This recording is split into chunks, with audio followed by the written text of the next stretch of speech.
The taxes that have been imposed upon North America by the administration in Great Britain, these have enraged those of us who look upon them as a direful attack upon our liberties.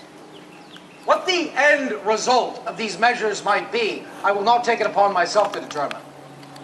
But this I will confirm, that any monies raised by these unconstitutional measures will fall far short the expectations of Great Britain. Do not all of our resources already flow into that place? Therefore, anything that might serve to reduce our imports from Great Britain can only prove harmful to her own merchants. The eyes of our people already beginning to open. They will soon perceive that most of the luxuries for which we lavish our monies to Great Britain for, that these may well be dispensed with, while the necessities of life, those are to be had mostly within our own shores. Therefore, if the administration deems it necessary to weigh down her own exports with taxes, duties, fees, fines, will that not only serve to facilitate these measures? Where is the utility of these actions? What is it that we are contending against?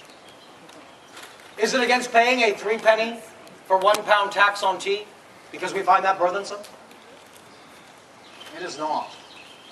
It is the principle that we have all along contended against. I believe that Parliament has no more right to reach into my pocket without my consent than I have to reach into your pockets for money.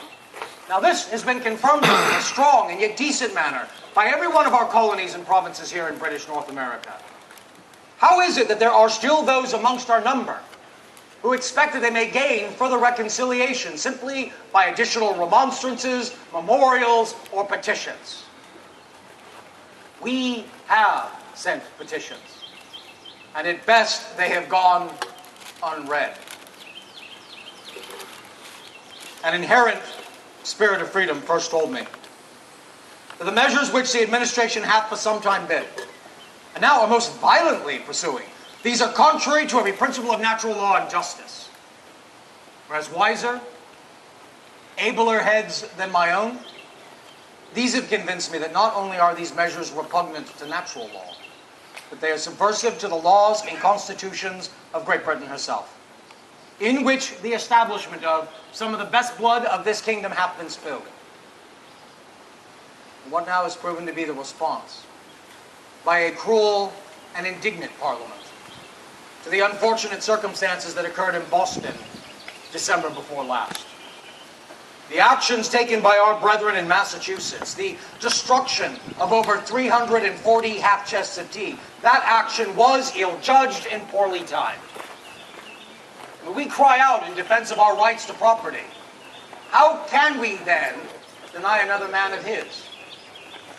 And yet, regardless of the crime that were committed in Boston December before last, it certainly does not justify the response by Parliament. Parliament has closed the port of Boston Harbor. They've made alterations in Massachusetts' systems of government. They have replaced her civilian governor with a martial one.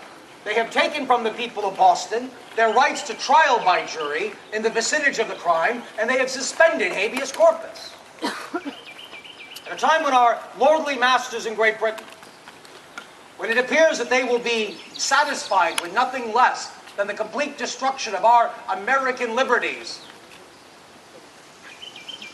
must we not then do something to secure those very liberties?